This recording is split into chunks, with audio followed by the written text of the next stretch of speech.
All right.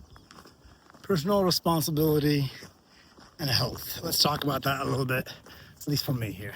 This is a bit of a philosophy that should be a quick little less than 2-minute video. Here's what it is. Keep in mind, the world is changing. If you are someone that is used to having access to doctors at ease, if you are someone like me, it's a bike commuter, and you're like, hey, you know what? There's a risk worth taking, but now you're starting to look at a world where you may not have access to medical care.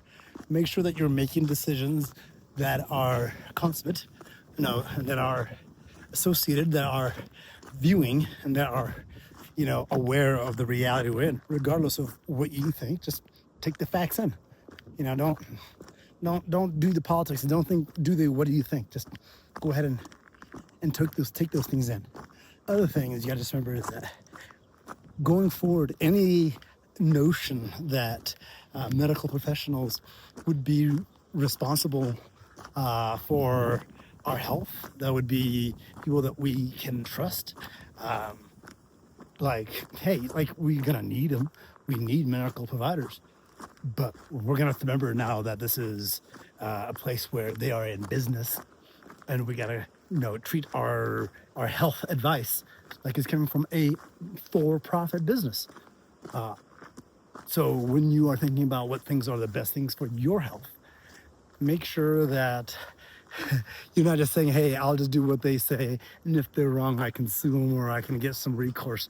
There's no recourse, it's just you. And also, as they say, what health is wealth, and once you don't have your health, you have nothing. I don't care if you're the poorest person or the richest person in the world. Once you are ill, the only thing you want is to get better. So, what are you doing to make sure you're responsible about it? Make sure you check the foods you're eating. I bet you're already eating good, so that shouldn't be that hard. But make sure, hey, is this coming from a farm I support? What's my actual budgetary difference in outlay? Is it actually more expensive to do the CSA, or is it actually more prudent to hold on to those dollars and go with the other one? Talk about health. How does it match up with your values? Because you can do things for financial reasons, but if your soul don't feel good about the food you're eating, you will not be a healthy person. That's a thing I say. Maybe it's not true.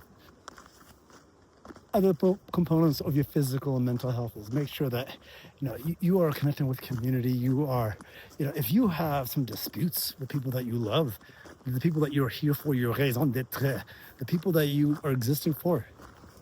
This was the time in history in your life.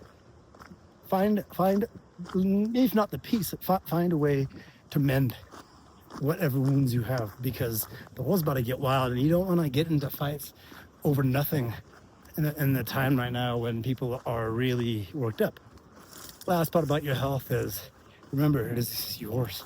Do what you think is needed. Take care of it daily.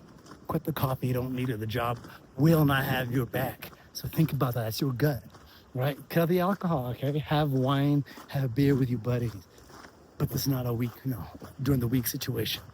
If you're having some sugar situations where you're getting a little excessive, you know how much is too much. And you're like, one day you'll change. Today's that day. Today is that day. Take care of your health.